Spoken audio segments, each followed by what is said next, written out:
Hi, నేను doctor Varaprasad, మీ paediatrician from Malkajgiri. ఈరోజు నేను డిస్కస్ చేసే టాపిక్ స్నాకింగ్ ఇన్ చిల్డ్రన్. అంటే స్కూల్కి వెళ్ళినప్పుడు లంచ్ టైంలో కాకుండా అంటే బ్రేక్ టైంలో ఉన్నప్పుడు ఏమేమి స్నాక్స్ ఇస్తే బాగుంటుంది అనే దాని గురించి ఈరోజు నేను చెప్పబోతున్నాను. ఈచ్ డే మీరు ఒక్కొక్క స్నాక్, నేను చెప్పిన స్నాక్స్లో మీరు ఎంపిక చేసుకొని దాని ప్రకారంగా మీరు ప్రొసీడ్ అవ్వచ్చు. సో డే 1 వచ్చేసి మీరు డ్రై ఫ్రూట్స్ ఇవ్వచ్చు. డ్రై ఫ్రూట్స్లో మనకి మినరల్స్, విటమిన్స్, ప్రోటీన్స్ చాలా పుష్కలంగా ఉంటాయి. కాల్షియం కూడా ఉంటుంది. మీకు కట్ ఫ్రూట్స్లో విటమిన్స్ దొరుకుతాయి కాబట్టి cut fruits also is a good choice అండి. అండ్ ఇప్పుడు మీ పిల్లవాడు స్ప్రౌట్స్ కనుక తినగలిగితే, sprouts is rich in iron అండి, rich in iron and fibre and also proteins. And 4th one వచ్చేసి చిక్కీ, అంటే పల్లి పట్టి అంటాం కదా. పల్లి పట్టిలో అయితే మనకి టోటల్ న్యూట్రిటివ్ వాల్యూస్ ఉంటాయి.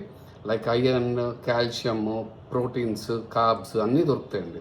నెక్స్ట్ ఆప్షన్ వచ్చేసి మీకు లెగ్యూమ్స్ అంటే లైక్ శనగలు, బొబ్బర్లు, పీస్, రాజ్మా, దాల్, ఇవన్నీ ఏంటంటే మనం ఓవర్ నైట్ సోక్ చేసి కొంచెం బాయిల్ చేసి తాలింపు వేసి ఇస్తే అది కూడా చాలా మంచి ప్రోటీన్ ఫుడ్. ఒకరోజు మీరు చీట్ డే ఇవ్వచ్చు.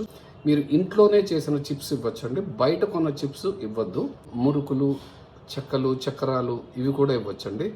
నెక్స్ట్ వచ్చేసి మినపుండలు అండి. మినపుండలు అంటే మనకి మినపప్పుతో బెల్లంతో చేసిన మినపుండలు అంటారు. మినపుండల్లో rich in iron and proteins and carbs అండి. అండ్ ఇవన్నీ కాకుండా వేయించిన మూంగ్ దాల్ లేకపోతే వేయించిన పీనట్స్, ఇది కూడా ఒక మంచి ప్రోటీన్ డైట్. నేను చెప్పిన డైట్ కనుక ఇస్తే మీ పిల్లల్లో అన్ని ప్రోటీన్స్, కార్బ్స్, ఐరన్ అన్నీ సమపాళ్ళల్లో దొరుకుతాయి కాబట్టి ఇవన్నీ మంచి స్నాకింగ్కి తోడ్పడతాయండి. మీరు మీ పిల్లలకి మైదా ఐటమ్స్ అనేవి కంప్లీట్గా అవాయిడ్ చేయటం better. Like bread, biscuit, noodles.